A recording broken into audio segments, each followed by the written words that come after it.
Well, welcome back to Talkin Schmitt, besties. It's your mother. I have missed you. I hope you guys had a wonderful weekend. I am just getting back from the road, and we have the most fabulous guest for you today. Her name is Taylor Lanore. She is who I call Diamond Mommy. She is a jeweler and a friend, and she's just really wonderful, and we had a great conversation. So I hope you guys enjoy it as much as I did. Oh my God, I'm so happy to have you here. Welcome to Talkin Schmitt, babe. I can't wait to talk Schmitt. Talk Schmitt, babe. We got so lucky that we both moved to New York at the same time. I know. It's really good karma. It's from looking like all the homeless people in the eyes. Yeah. Sometimes giving away your lunch. Yeah. Yeah. That's and how then this two happened. friends moved together at the same time. Yes, Yeah. Had you been planning to move to New York for a while? Yeah, I had certainly been thinking about it every 5 minutes for 5 years. I was in New York for 7 years, moved to San Francisco, and that's where I was in tech. Yeah. And dreamt of coming back to New York from like the very beginning of that job, actually. I thought I was going to come to New York and do it here at Google. Right. Maybe you've heard of it. Super small company. Startup. Yeah, I think they're still in the garage, actually. But Google's yeah, I just like 2 cartwheels away from here. Yeah, I know. Yeah. Yeah, I know. It's like, and the space, the offices here are like really beautiful. I mean, they're all beautiful. Yeah. But yeah, I've always felt like a New Yorker because I walk fast, I talk fast. Yeah. It doesn't take a lot to like scare someone in San Francisco, I learned. Yeah. You just have to be yourself. Right. And they're terrified. Yeah. So yeah, I was like, I wanted to come back here. This felt like home because I didn't have to like police my own personality so much. Right. If that makes sense. If that's in the way you can throw it out. I always get rid of mine. The pillow is just for looks. And we don't need looks, babe. We've got enough of, actually, would anyone like to take some of these looks off our hands? Yeah. Okay, so when you were in New York the first time, were you working in tech or were you working in jewels? Yeah, so I was in diamonds for about 7 years, 6 or 7 years in New York before. Okay. And I always joke that I fell into a pile of diamonds because like every single thing that's happened to me career-wise has been like a total accident, just mostly by saying yes to everything. Yeah. I was an archaeologist and worked for the government briefly in college. Is that an okay place to start? Yeah, that's the a government good spot. job, archaeology job. That was like, it just like followed like an interest. Like I took a class. I had a really good teacher. I feel like there are a lot of stories of like, I just had this one teacher and then followed him I just followed him into the world. And so he was an archaeologist. And so I took his class honors, was really, really into it. And he actually got me hired by Manpower and I got to do survey work in Blythe. Which is like inland, like over near LA. Yeah. Feels like just as country as Kentucky, where I'm from. So I can say that. Yeah. I got heat stroke, fell in a tarantula den. There were killer bees. And I was like, maybe not so much longevity here. Maybe I should. And then you came. Yeah. I was like, drinks. And so I did like, so that's my kink. Now I can't come without tarantulas. Unless there's like, I need to fall to tarantula den or I'm going home. Call me an Uber. Yeah. I want the killer bees. Yeah. But yeah, so I did like the cliche thing after that. And I was like, you know what? I'm going to go to New York. I'd never been. I was at a time in my life where I like had no money. And so I was like, I'm just going to move there. It's like literally cheaper than visiting to see what it's like. So I just moved here. Yeah. Said yes to everything. Like was a personal assistant. I was waiting tables. I was like a nanny to a baby who had a car. He had his own car. He was like he was like a driver. Yes. Yeah. He didn't have he actually drove. He drove me around. Yeah. I just sat in the back seat. The baby drove. Yeah. But yeah, it's like I just did everything because I was like, I'm under the impression that like someone's gonna walk into my life and change it. You know, that's like the point of New York, right? The magic of New York. Yeah. And then I changed my own life. Yeah. I was tagged in an Instagram post to assist a jewelry designer, an engagement ring designer. Her name is Caitlin Motion, Mociun. I'm still a massive fan of hers and her business. She makes really cool asymmetrical, kind of like less traditional engagement rings with antique diamonds and really beautiful colored stones. And there were like 300 comments on the post. My friend Hannah tagged me. Hey, Hannah. And I was like, I'm not getting this job. Like everyone wants this job. And so I applied and I got the job. Yeah. And I saw that she was designing engagement rings, sitting down with people, meeting them at like the most beautiful point of their lives. Like they're so happy. They're, they're in love. It's such a fun corner of customer service because like everyone's really excited to work with you. Yeah. And it's so like that energy is like infectious. Yeah. And it's like, you get to work in a luxury industry, which is always really fun. And you're looked to as an expert. They really look to you for guidance. And I was like, this is kind of an intersection of science and art that I was really looking for and didn't know if it existed. Right. I got to use like, my love of rocks. Yeah. And my love of air conditioning. Yeah. I found it. I found the combination of both. Yeah. And she let me try my hand at running her custom design department, and I was off and running. I mean, designing engagement rings, meeting with couples. I was like, I'm like so happy. Yeah. And I went from there to a couple other companies. I was at a company called Ring Concierge. I was like employee number 4 there. Yeah. Again, shout out to Ring Concierge. Like I could go on and on about like how wonderful my experience was there and how great that company is. Nicole is like an incredible businesswoman. So getting to like watch her work and like be at that part of my career and be close to her just felt really inspiring. Yeah. But then the pandemic hit. Right. Remember that? Yeah. You guys remember? Yeah. Sometimes I walk around thinking this can't be the life I protected with a mask in 2020.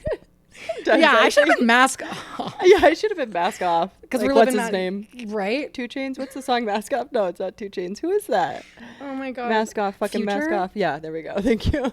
Shout out to Future. God, he's so hot. Yeah, he's a problem. Yeah. I wish he was my problem. I know. We can arrange that, I'm sure. Okay, so the pandemic hit. It was just a really crazy time to be in New York. There were morgues in the streets. Everyone was freaking out. It's like the reason that you're here is gone. You're staying inside. Yeah. It's just like, it was really intense. And I was looking around at all my friends who were in tech, and they were kind of like just picking where they want to work from in the world. Yeah. And staying put, but in a beautiful place. Yeah. And they had equity and all this like freedom. And I was like, you know what? I am technically in sales. What if I like lift and shift and try to get into tech and just like see if that will yield like a better lifestyle? Yeah. So I shot for the stars and landed at Google. I am I studied so hard for those interviews. I disappeared for 6 months. I moved to San Francisco when I started interviewing because I knew I had to just kind of be where the tech was. Yeah. I want to be where the tech people are. And I went there and it worked. Like I just kind of like immersed myself in all things San Francisco. I bought a Tesla so I could like super fit in. Yeah. Perfect. I was reckless. Yeah. With it. Yeah. I was like taking my like sweatshirt off on the 101 to open my Amazon packages. I had self-driving, just like, don't at me. I didn't do it many times. I stopped. But like, I just like really went all in. And about like 3 months into starting at Google, I was like, wait. Where are the diamonds? Yeah. And then I realized like, okay, I've really made a huge pivot in my career. Like I am there's no jewelry anywhere. So I was like, you know what? Fuck it. It's throwing away like all this expertise that I had been accumulating over like, like over half a decade seems foolish. Right. Why don't I just start a company for fun? Just for funsies to kind of like scratch this itch. I'll do it on the weekends. Yeah. And it blew up. I had a lot of clients who followed me from like motion to, like Ring Concierge and like kind of just were always like seeing what I was up to. And everyone had the same feedback. They were like, finally. Yeah. It felt so good. It was like very validating. And so finally, LFJ, Lanore Fine Jewelry is my business. LFJ eclipsed my role at Google and I quit the beginning of this year. Scariest thing I've ever done. And now I'm all in on LFJ. I quit in January and I was in New York in February. So yeah, I'd been thinking about it. Yeah. I actually came to New York to see, my friends had like reopened their bar in a different location in Williamsburg, Dolly's. And I came to support them and left with a lease. And that's how you do it. That's how you do it in New York. I came for a show and I left with a lease, It's a thing. Yeah. It's like, you just can't imagine. It's like, no, I want to come home here. And so I just like made it happen really quickly. I'm like pretty used to moving around the country. Yeah. I know how to like gamify it, throw everything in a box and hope it doesn't break. Yeah. Do you feel like New York is home? Oh yeah. You do? Yeah. I mean, I have like, I feel like we have similar energy. It's like we're like I'm happy to be here. I love to walk around. I don't get FOMO here because there's always something going on. People are always like, how do you live in New York? It's like so crazy. Yeah. But that actually keeps me home sometimes. Like I'm like, if I want to go out and have like a movie night, I can go outside. But that's like every night you can kind of have that here. And so I have no problem staying home, like, locking in. Chilling. Yeah. And then I have no problem not doing that. Yeah. Okay, so we have to talk about your meet cute that happened in New York. It happened pretty quickly after you moved here. It did. It did. I actually like still can't believe that it happened the way that it did because it's like really fun. I know. Okay, I'll just tell the story, I guess. Yeah. Right? Okay. So, I was I was at a bar in Williamsburg drinking. My friend was bartending, and I just went to go sit with her and kind of like hang. And I had just gone through like a weird situationship that like was just like only bad. Yeah. Well, it was a DJ. So it's like, come on, girl. I know. Come on, girl. We know how the story ends. I had just made a shirt that said no more DJs. Yeah, and then like ended up like seeing a DJ briefly. At this big age, we know how it ends with a DJ. Seriously, I had clown makeup on. Like all my friends were like waiting at the sidelines. Like, when are you done? Yeah. I'm like, no, I'd like Are we done more. with this? I know. And it was like you were at like on your story. I was like, oh girl. Literally yeet myself out of the window. So like I finally deaded it. It was just like a lot of anxiety, and yeah, it was not good. You said something, sorry, to cut you off. You said something before the podcast that I want to talk about too. You said like when those situationships ended, how much like anxiety and bad feelings you had to like overcome. To start feeling better again. Dating the wrong person is a time suck. Yeah. And like now that I'm like, you know, like running my own company, it's like it robs me in ways that I'm like I feel way more personally. Yeah. You know, I'm kind of like, when I don't want to work very hard, it's not like I'm working like just like down, you know, it's like it's like my own money. Yeah. So I started to feel kind of like the detriment of like not picking the right person and like really vetting people more. Because mind you, this is like just like a few months after like I'd started this journey. Yeah, like for example, if they say I'm a DJ, you say it'd be a good time to turn around. Good luck with your life. Yeah, I'm gonna remix this and skirt out of here. On the 2s and 3s and I'm out. Yeah. So like that's never making that mistake again. Yeah. But yeah, it just took like a lot of time. I was in a bad mood. Like I was kind of incendiary. I was like annoyed. I was like, I'm not going to date anymore. I was starting to like, I'm just off it. And I don't like to be off it. I work literally with people who are in love. Yeah. Like they are so inspiring. My clients have no idea like how high they set the bar for me. Like watching these men bend over backwards with the proposal, like the ring, and like I want to surprise her with wedding jewelry. And it's like, and then I look at the guy I'm dating and I'm like, he would never do that for me. And so like, I'm just surrounded by love. And so I feel like when things go wrong, it's like I go to work and I'm just like reminded of what I want, like so in my face. It's very interesting in that way. But yeah, I was at this bar. I was talking to my brother on the phone, drinking some beers. One of my best friends was bartending. I seldomly do that. I feel like if I'm not sitting with someone drinking, like I don't want to do it. But I was like, you know, I'm gonna have some time to myself. I want some me time, recalibrate. And I had 2 hot dogs, so you know I was feeling good. Yeah. So she's on one. To go as well. Yeah, 2 hot dogs and a P-Funk, baby. And she is real hot girl shit. Yeah. I actually left in a den of tarantulas emotionally. I was at the tree of killer bees, like just in every way in that moment. But I was like, I'm gonna go home. Like my night is done. I've had a great time. I'm enjoying my own company. I'm out. So I leave a hot dog over my head, as one does. Make sure everyone sees the hot dog. Very important part of my outfit. Sees what we won. Yeah, this is what I won. This is what I won. Leaving the DJ. Yeah.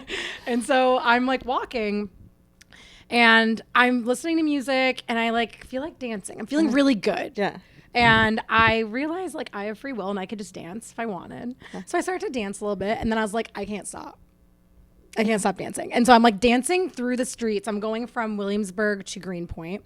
I'm like dancing through the streets. I'm trying to take like the like lesser, like the less busy streets, because I'm not trying to like really like cause a scene, but I needed to clearly. You're not trying dance. to go full New York. No, like pull your pants down. I mean, that's kind of ass fun. out. Can you imagine just like mooning someone with a hot dog in your hand? I'm going to show everyone that's listening this video too, but I have a video of a guy with a Satan outfit on and his ass cheeks out just dancing in the streets of New York. I had 2 styes in my eyes when I walked past him, and I was like, I don't have the bandwidth for this right now. But good for him. But the fact that he came with a boombox and he was just ready to show the world his butt on a Monday morning, I was like, you know what? Confidence is so inspiring. It's we can all be doing more. Yeah. When did the styes come? Oh God. Well, whatever. I'll find it later. I'm like, how is it so hard to find? It was such an important. You just search best day of my life. Yeah, best photos. Best day ever? Please. Question mark. Did I accidentally delete it? No. All right. Whatever. You couldn't have deleted that. I couldn't have deleted it. No. Okay. Anyway, sorry. Keep going with your story. So I'm dancing. At this point, I'm like dancing like pretty. I'm full on dancing. Yeah. I unlock a level of the video game where a man ran up to me, put a cigarette in my mouth, lit it, and ran away. I was like, this rules. I'm obviously in the right place. Like the universe is like, you're doing great, sweetie. Right. Because of this man who arrived, gave me a cigarette, and I was just dancing. I'm dancing, smoking a cigarette. And I get over to like near my house, and I look up, and there's like a guy. I have over the ear headphones on, so like I super can't hear. There's a guy, and he's stopped and looking at me, and like I see his mouth moving, and so I move my earphones, and he's like, "What are you listening to?" And I was like, "Is he like hot?" Yeah. I was like looking through all the ketchup that I'd gotten all over my face. I was like wipe the mustard out of your eyes. You're like, wait a minute. And I started walking across the street. Sorry. I mean, we've all been him. We've all been him. We have all. That's my sleep paralysis demon. Like I wake up and that's what I see, and I'm like, get it, babe. Yeah, get it. Don't stop on yeah, don't stop for me. You keep going. Yeah. Oh, okay, yeah, I see the CVS. I'll walk to you. So I cross the street to answer him because I'm like, is he hot? And so I'm like, oh my God, this like hot guy yelled to me. I'm like, Sophie Tucker. Oh, was it Purple Heart Treater? Yeah. I was, I was like, it is. I couldn't, like, every part of my body had to move. It was like against my, I couldn't. I did the exact same thing in Paris when that song first came out. It came into my headphones, and I was like, what the fuck is this? Purple Heart dancing on the people. And I just, you can't crazy itch. Not. I swear to God, it calms everything in my brain when I listen to that song. Oh, I was like literally reaching nirvana. Yeah. I was floating above my body, like just like, getting it. I listen to that song on repeat sometimes. Gonna listen to it. Yeah, we're going to dance to it after this. Okay, so anyway, Sophie Tucker. So I cross the street, and I'm like, Sophie Tucker. And then I'm like, this guy is like so cute, and he's like, I'm gonna go buy pretzels, and pretzels are like one of my favorite foods. I've been eating them since I was like a kid. My parents were like, why are you 80? They're like, what snacks do you want? And I'm like, Snyder's of Hanover hard pretzels in the box, and they're like, please stop. Like, are you okay? I'm gonna cut the roof of my mouth with pretzels today. Yeah. And so I was like, I actually like, I'm super well versed in this, and I can help you shop for pretzels. And so we go to a bodega to get pretzels, and then we go, I'm like, should we get a drink? Like, what's happening? Yeah. And so he's like, yeah. So we go to get a drink. Wait, so who was the man that put the cig in your mouth? That's a different man? Yeah, that's just a man that I unlocked by dancing down the street. He might have like a hole in the ground might have opened up. He came up. He was like, his purpose was to give me a cigarette. He left. Yeah. So like, whoever that is, bless you. God bless him. It's like, I felt like I had hit the lottery. Yeah. But yeah, it's like Bruno Mars coming up from stage. Like, just Literally. I would do anything. There's like a fog machine around him. He just gives you a cig. Sometimes I'm like, get the drones out, make them everywhere, so I could like have that moment. Yeah. Like, what did that look like? I have so many questions. And how did he know you wanted a cig? I was ripping them. Oh, okay. If you were watching me, I was just like, one would go out, I'd light another one. Because I was like, just like working things out. Yeah. You know what I mean? It was like therapy dancing. Yeah. So yeah, there was like getting the demons out. Yeah, the demons love cigarettes. Yeah, the demons were dancing to Sophie Tucker. Love a P-Funk and Sophie Tucker and beer. And hot dogs and pretzels. The demons are frat boys. Yeah, the demons are literally frat. The demons are the DJ. As I was. So we go to have a drink, and we have a cocktail, and I look at him, and I'm like, should we just like make out and see if there's any chemistry here so we don't waste each other's time? Yeah. Like the businesswoman arrived. Yeah. She was like, time is money. Is this a man worth kissing or not? Yes. And so we make out. And then basically it was like, whose house are we going to? Right. And now he's my boyfriend. And would you look at God? This episode is brought to you by Berber Hair Oil. You know it, you love it. The burdock hair oil that we're putting on our roots to make our shit grow. We're making our hair strong.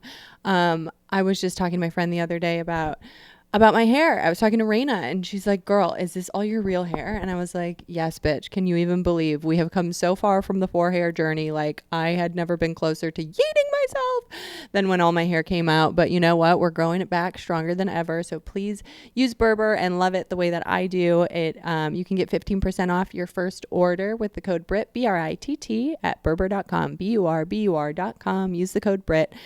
Get your Berber hair oil, besties, and thank me later. I have never had more fun. Yeah.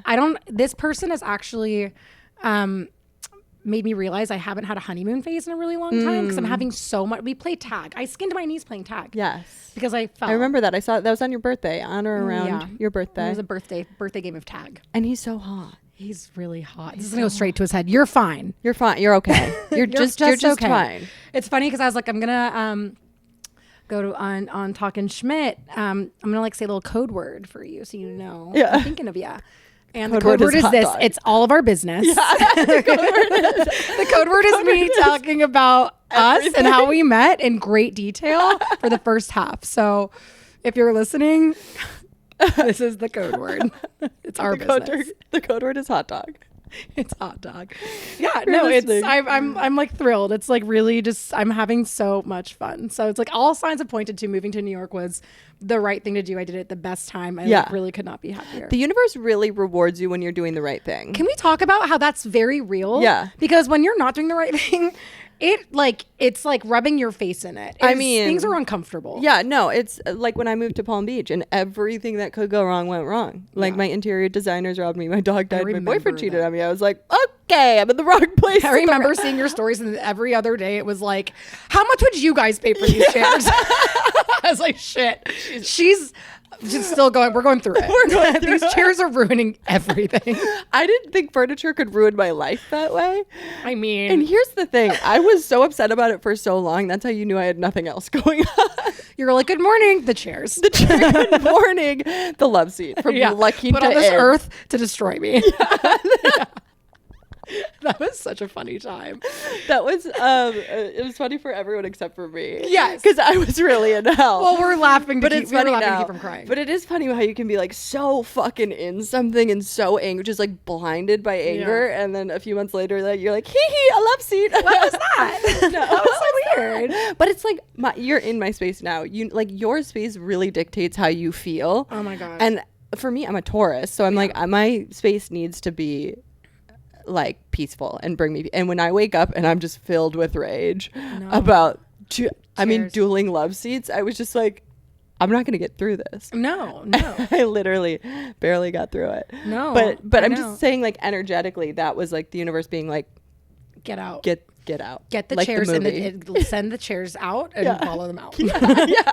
Like you and the Throw chairs. the chairs in the Atlantic, and then throw also yourself yourself. in the Atlantic. You follow them. Yeah, and then follow the chairs.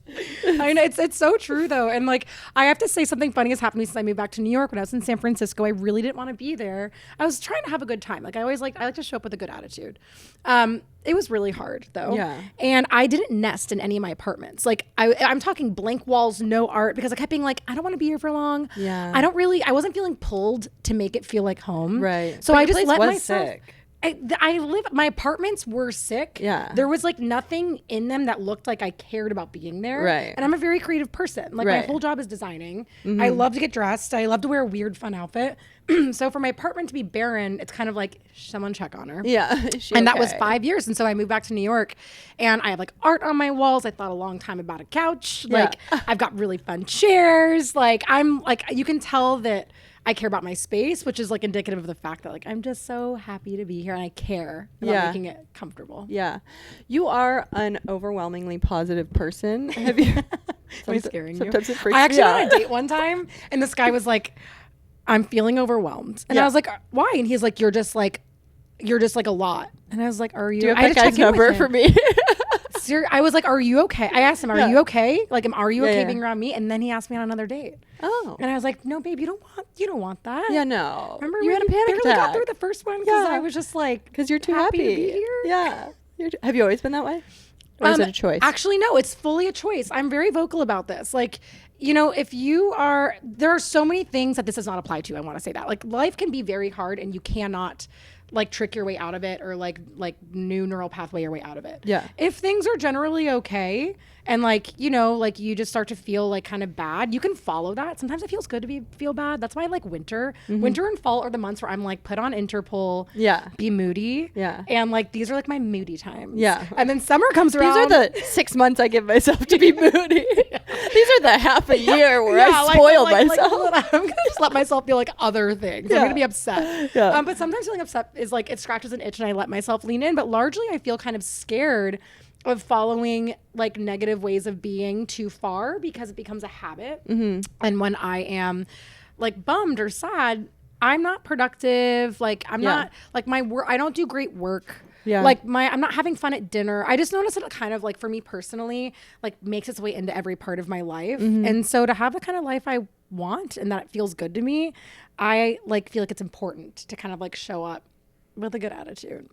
I love that. I can't relate, but like, I love that for you. I mean, there are a lot of days like where it's not, it's a different way. It doesn't work, yeah. But generally, this is like the ethos I try to. No, I love that. And I think it's true that it is a choice. If everything else, that's a really interesting way to put it. If everything else is generally fine, then you are making a choice. It's like, for me, it's almost self-masturbatory, right? Where I'm just like, it feels good here. No, like, I know. That's what I'm saying. That's like, what fall and winter is for. Yeah. Okay. So I'll leave it to winter. Yeah. I'll share my playlists with you. Like they're very different than my summer playlists. Right. Like you'll hear a fall playlist. But I think fall is the time where I'm probably going to be the happiest, not the saddest. I think the happiest because I know the darkness is coming. You know, I'm like, winter is coming. And I love that about you. Yeah. I love that about you. And you know what? The darkness is coming. The darkness is here. The trash is going to freeze and the rats are going to climb to the top of it and jump off at you. Okay, great. Yeah, like 5 feet Actually? air. Yeah. Oh, you haven't seen that yet. No. We'll do that together. We'll do that together. Sightseeing. I'll show you how the rats do winter. Oh my gosh. That's how I'm going to do. That's how I'm going to do winter. I'm going to crawl to the top of the trash and just jump. Goodbye. You just land. It's like 2 feet off the ground. I'm just like, cool, babe, are you done? You want to go to dinner now? Yeah. Are you done with your elaborate performance art piece, you weird rat? She does this all the time. She does this. Just let her do it. She's almost done. She identifies as a rat. Yeah, she is a rat in the fall. I'm sad in the fall and the winter. She's a rat. She's a rat. Inside us are her 2 wolves. Hers is a rat. Oh my gosh. Oh, I'm really laughing. That's so funny. I am scared of the winters here. Okay, so again, you have to put on your like winter Brittany hat. So winters are for sweaters. You got to show everyone your coats. Yeah. Show them your winter clothes. I have so many coats. Exactly. It's like a fashion show for another part of your wardrobe. Okay. You say, look at this coat. And then you go inside the next day and you say, look at this coat. And you leave. And you just walk around being like, and these boots. It's just like, look at this coat. Look at this hat. Yeah. It's look like at this a belt around my neck. Look at this belt. Look at this window open and jump out of it. Look at this window. I'm going to jump out. It's going to freeze shut, actually. So you're going to be totally fine in the winter. Actually? I don't know. I don't really open them in the winter, but we could see. We'll circle back on that. Okay, we'll see. We'll do an episode in February. Dying to know. Yeah. We're going to do an episode with Sad Taylor in February. I'm going to be like in my goth makeup. Yeah. Literally just. I have said 9,000 words so far. I'm just going to sit here in silence. Yeah, I don't know Norwegian black metal. Just black eyeliner on your whole face. She wasn't lying. Oh my God, she wasn't lying. She's not okay. She's really upset. And I'm like, I like it. I like it. Oh, wow. Wow. I can't wait. Oh my gosh. Okay, so business is booming. Business is great. Yeah. Never better. It's getting, you know what? For the first like month, I didn't know what to do because I was managing my own time, which felt insane. I would wake up and walk in circles. Okay, good. That's a good start. Yeah, that's a really good start. Well, until I was dizzy. Until I'd smoke a cig. Until I passed out. Because I'd wake up and just be like, what? Because, like I've always had a job. And then at jobs, someone's like, do this. This is what you do. You don't do this. There were guardrails. I was like, I could do anything. Yeah. And I was like, I had analysis paralysis. I was like, so I can do anything, therefore I can't do anything. And it took some time to like create structure. And then I blew that structure off. I just was like, no. Yeah. I don't know why I said I blew it. That's okay. You blew it up. I blew you the sucked structure. it off. And then I sucked that structure off and now I don't have any anymore. I need to get more. Baby, I didn't suck off the structure if you're watching. Baby, if you're listening. I would never hot do dog. that. Hot dog. I just like I wasn't following my own rules. And so I kind of had to like get very serious and see it more as like a sink or swim thing where it's like if you don't do like X amount of these things a week in this time frame, then like it's gonna affect this, that, and the other. And so, it's like you kind of like you fall upwards, they say, right? It's like happy accidents, like Bob Ross says. And so I just kind of like figured out what type of structure also works for my personality type. So it's like I learned what it looked like if I didn't, really, if I wasn't serious. It looked like me just being like, I'm going to walk to a coffee shop and then I would go home and be like, I'm going to walk to another coffee shop, and it's just like I just was like on walks a lot because I think a lot on walks. Yeah. It is one of the best places creatively for things to flow is when you're moving and you have to give your like body attention to something, but your mind has time to be free. Well, yeah, especially if you can walk in like a straight line and do that thing where you look at the sky and you just can see your periphery, you can see the people. You don't have to look straight at them. Do you guys do that? No. You just look like kind of looks like you might be looking like into the top of your head. Do you guys ever just cross your eyes? Yeah, she's just walk down the street. You do that thing where you walk straight. I'm like, what? You can't walk straight in New York City. You have to zig and zag. Walk straight with your eyes walk straight. Nobody fucks with you. Because they're like, God, her outfit's so cool, but what the fuck? How did she see it with those eyes crossed like that? Yeah, I go on disassociation walks, like where I can like find. I do it when I run. Yeah. When I run, sometimes if I like really want to quit running, I'm like, this sucks. I'm hot. I don't want to do it anymore. I'll like stare like into the sky so I can still see people, but I like won't look at anyone in particular, and it allows me to kind of like zone out. Yeah. And then I like go to I go to the upside down. Yeah, and then we go to the upside down. Yeah, and I can like get through things there. The upside down. I'm also a demon. My pussy. Exactly. Literally what it looks where like. The heart and soul lives. Yeah. Yeah, exactly. So yeah, I don't know. I love a walk.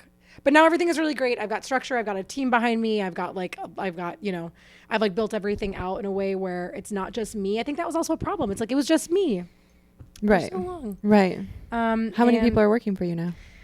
I have a marketing team. I've got a social media team that helps me remain very current and cool. Great. Yes. Great. Their fingers on the pulse of, whatever happens on TikTok. Whatever. Fingers on the pulse of whatever. Whatever that is. Whatever TikTok I remember is. at one point there was a trend. Do you remember the trend where it was like, no one will pay attention, and so we have to play a video of like people jumping across train cars, and then like the subject matter is underneath. Yeah. And I remember at one point someone was like, hey, like we're going to do like a jewelry video where we're going to like have you talking about jewelry, and then we're going to have people on train cars up top. And I was like, absolutely not. Because like it just felt like jewelry is expensive. Yeah. This is a really like important purchase. I don't want you to be like, oh fuck, I should have done this. That was the guy jumped from the train car to the other train car, and like I missed that. Like I need you to like kind of focus. Pay attention. Yeah. So there are some trends where I'm like, I don't know, just because the nature of the price point and the intention and like how special it is, it's like I really just need your attention. Yeah. Even if, we want to watch 3 videos at once right now. So we should look into that. Let's not rule out the train cars. I want to do it. Yeah. I don't want to watch the video. I want to do it. Yeah. It's actually me jumping from train car to train car, educating you about diamonds. Yeah. I'm like explaining the difference between like an emerald cut and an oval as I jump. Yeah. What sort of changes have you seen since the lab grown diamonds have exploded? Yes. So, lab grown diamonds had a pretty bad rep for a while. People were like, what is it? That really was like the first question. It was like, well, what is it? And it's like, it's a diamond. And people were like, it's not. And so it is a diamond. Chemically, compositionally, and otherwise, they are cut by the same diamond cutters who cut mine diamonds. They are polished by those same people. They go to the same grading facilities like the GIA or the IGI. They are just grown in a controlled environment, which removes the rarity factor, right? And so like the reason that mine diamonds hold value to a degree is because they are like naturally occurring in all of their splendor, which makes it more rare, which means that there's value associated to rare things, like all rare cars, bags. We see this across like all industries. So because like we can just grow a lab grown, it means that there's kind of like more readily available, and the value is like a totally different conversation. I mean, like they're just so affordable. Yeah. I personally, after spending 7 years selling engagement rings for some of like the biggest companies in New York, where my average sale was like around $60,000.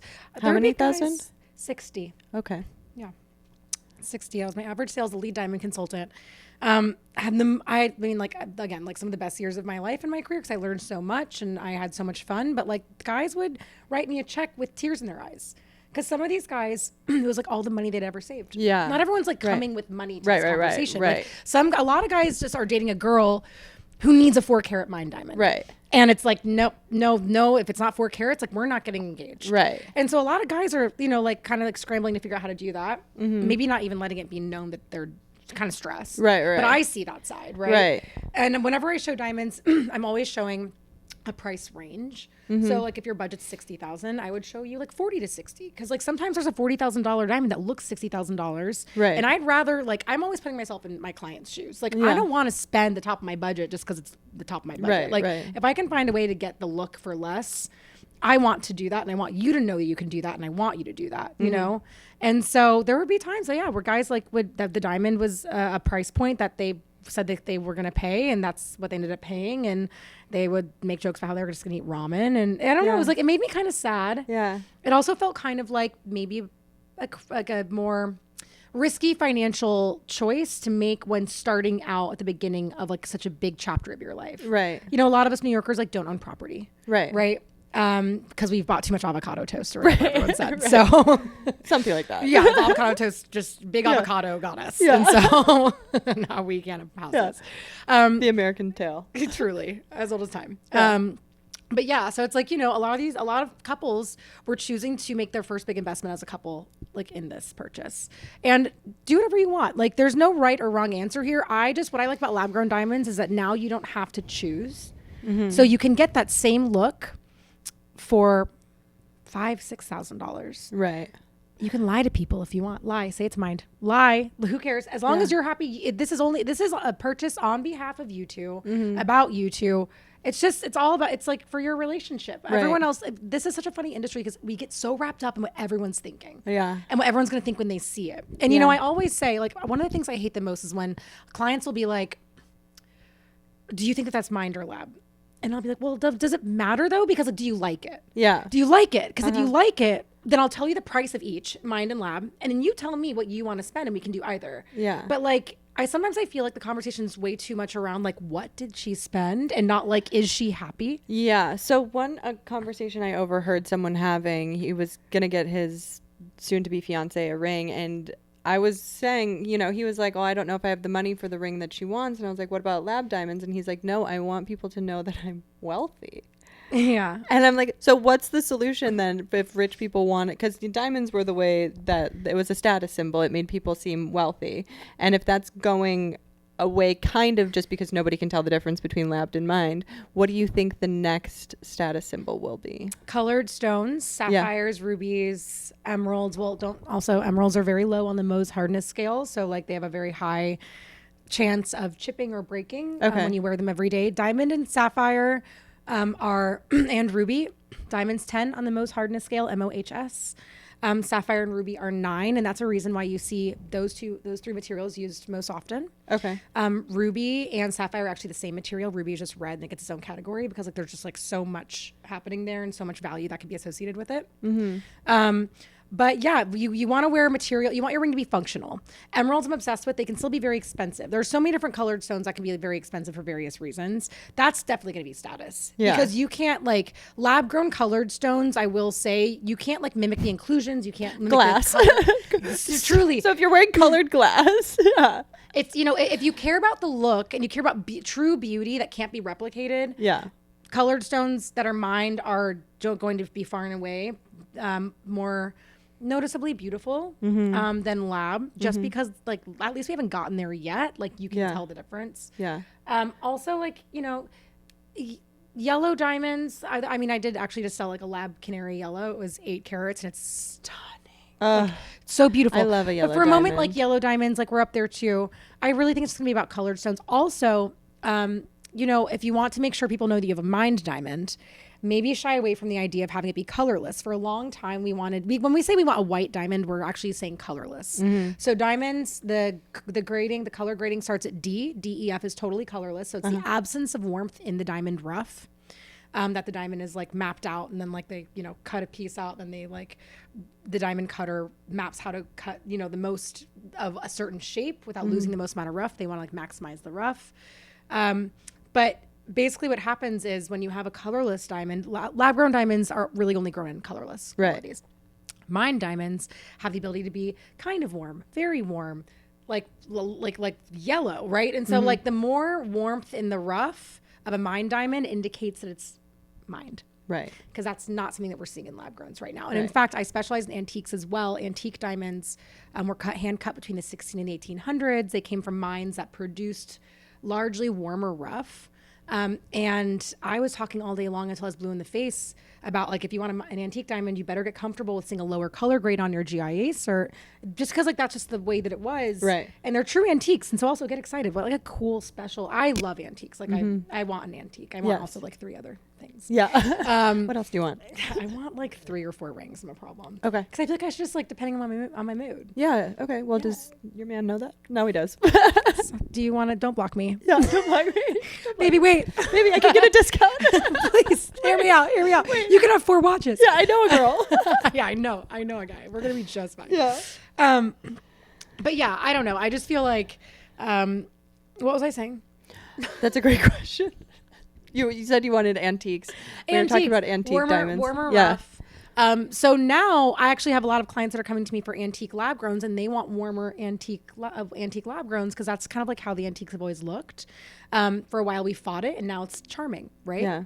And I can't really find them in those lower colors. And so again, if you're looking into antiques, embrace the fact that you're going to be seeing like IJK LMNO on your cert, because again, that's going to signal that it's like a true mined diamond, and that it's, you know, probably a real antique. It just kind of depends. Yeah.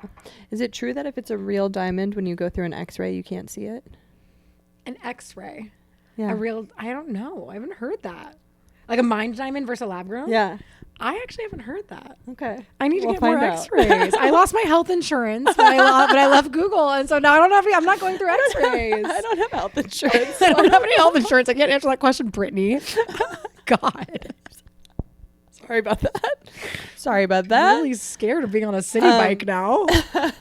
Oh yeah, I didn't think about that. No, I'm on it, and I'm like fast. I love a city bike. Did you see what they just did with the automatic greens on 1st, 2nd, and 8th? No. If you're on a city bike and you go 15 miles an hour, which is the top speed, they have it set up on these streets where you get automatic greens and you just fly down. So they want us. Uh-huh. This is so nice. They want you guys on the bikes. They want everyone on the bikes. They want people out of cars. They're doing everything they can to incentivize people to stop using cars in New York City. It is bananas. I really did not think the traffic here could be as bad as it is. I mean, I was going to LaGuardia the other day and I sat in standstill traffic for like an hour. Yeah, I know. It's not good. That's why I always opt to take the subway. I'll put the fanciest outfit on and get on the subway. Get on a fucking train, babe. Yeah. I was going to move my car here, but I'm like, where would I even go with it? Even if I had a car to go somewhere, I wouldn't be able to leave the city. Well, and then also like the parking every month, get ready to pay like $700-800. Like your car has an apartment. Literally. It's your car's apartment. Yeah. It's not my car a lives parking here. spot. I don't live here. My car lives that's here. my car's studio apartment. Yeah, I live in my car. And I live in my car. I live in my car now because only one of us can afford rent. It's like when you get your dog a dog. Yeah. You get your car an apartment. Yeah. Do you hear that West Nile virus is in the mosquitoes in New York now? You know, I'm just gonna go ahead and say not surprised. There's also we have Legionnaire's disease happening a lot. What's that? Oh yeah, I saw it's like 7 people died from it. Yeah. What is that? I don't. Okay, good. Yeah, we're not scientists. We don't know. She knows about diamonds and rocks, but we don't know about it. I thought that it happens when like you accidentally let an air conditioning unit drip in your eye. Not let. Like who's like let me let it. But like I think I don't know if it's like a water thing. Well, that's great. I've had air conditioners drop into my mouth since I've been here. I was on the airplane yesterday and I just got back from Sicilia, baby. Yeah, I did that thing where I spoke a whole sentence of English and then would go grazie. It's just like so annoying. Yeah. I just say everything Just in say English. thank Like you. the whole thing is in English. My favorite is when I'm in a different country and I say thank you in their language and they say you're welcome. Yes, because they're like enough. They're like enough with the performance art piece. Yeah, this is annoying. Yeah. I was on the airplane yesterday and I was like drinking out of an open cup of water they gave me. And I could feel like the air conditioning was coming out so hard that it was like kind of spitting. Uh-huh. And I was like gulping feeling the water from the vent. And I was like, whatever is happening right here is going to change humanity forever. Yeah. Because it's like so much questionable water Yeah. happening to me. Totally. With my mouth and eyes open. So anyway, you have Lou Gehrig's. What's it called? Lou Gehrig. Now you have Lou Gehrig's. No, what's it called? Lugerings. What's the Peter disease? Luger. No, what's the disease Are we called? playing a fun game? No, we're not playing a game. The game you just or the Legionnaires. Not Lou Gehrig's. Lou Gehrig's is something else. So anyway, now you have Lou Gehrig's disease. All right. Well, we should probably read up about this like immediately. Yeah. Oh my gosh. All right, we're gonna get into Diamonds. diamonds. How I talk about diamonds. Yeah, let's talk about this. Someone said, "Do diamond dealers judge people for overpaying?" Okay, so it's not that they judge you. So let me first of all say that like there are fair profit margins that like people in this industry should be allowed to make to make a living, as in any industry, right? Like you don't go into a grocery store and go, I want all of this at cost. Right. I know a guy who gives me cereal at cost. Right. Like we are all paying profit margins on everything so that those people who made it can live, right? Right. The issue with the fine jewelry industry that like my company also, when I started it, I was kind of like, I want to combat this, is that there's a lot of smoke and mirrors and we don't know what is real and we don't know what is fair. And so, you know, thank God now for like the internet being able to comp shop, Right. you know, like see if like things that are similar, as long as you're comparing apples to apples, like always comp shop, always make sure. Because there are dealers who are a little bit older. You know, it's like, this is an archaic industry. It's still largely run by men. And so, yeah, like there are dealers who will maybe charge you a little bit more because that's just the way they've always done it. It's kind of like how we look at our parents and we're like, we can't be mad at them. They're fully baked. They're never changing. And this is just how it is. Right. Right. It's like this is like an old industry full of a lot of people who've been in it forever and they've been doing it this way forever. And now we've become more educated and now we want things to be different. And they're kind of like, you know, like still going to try to like, you know, charge you this. Yeah. I do think that there are jewelers who probably do charge more than they should. But also we're all out here buying Prada and Louis Vuitton and like, you know, it's like we're all used to paying more for the things we really want. Right. As long as it's worth it, then like I would say decide on how much you want it if you can't stop thinking about it. But you can comp shop to see if it's fair. And also like, you know, consider like going outside of your local hometown jeweler sometimes just to kind of like see if there are any other small jewelers out there who Well, and if you guys are might be able listening to give you a better and you deal. guys need to shop at all, you do like long distance consulting. I work too, remotely. right? I work remotely, and I'm like really transparent about my process. Like I'll tell you about like the dealer I'm getting the diamonds from, depending upon your budget. If we're doing lab growns, I'll actually pull you into the online inventory that I select all of the lab growns from, so that you can select them with me, so we know exactly. I did that with you for this ring. Yeah, I know. We made a ring, and I'm obsessed that I came to visit with it. I try to be as transparent as possible because I feel like it makes me feel sad that this is such like a wonderful and exciting part of people's lives, and then like they don't know if they're safe or not. Right. It should be really good the whole way through. Right. You know what I mean? So I do think that like, are they judging you? I don't know. Like they judge me for wearing a tank top. Like I don't know. Like there might be like some judgment present in this industry. I think you should just try to educate yourself as much as possible. And if your jeweler's not educating you, that's my first red flag. Right. You should feel comfortable asking any question, as long as it's respectful. Right. You should feel comfortable, you know, like being comfortable and not moving forward until you're comfortable either. Like don't get pushed into a sale. You know, if you don't have a good feeling, like wait a second. Right. And this can be an industry where you get pushed, you know, it's like they want you to make a decision now. They're going to use some scare tactics. Again, just as a lot of industries, a lot of people want to close a deal.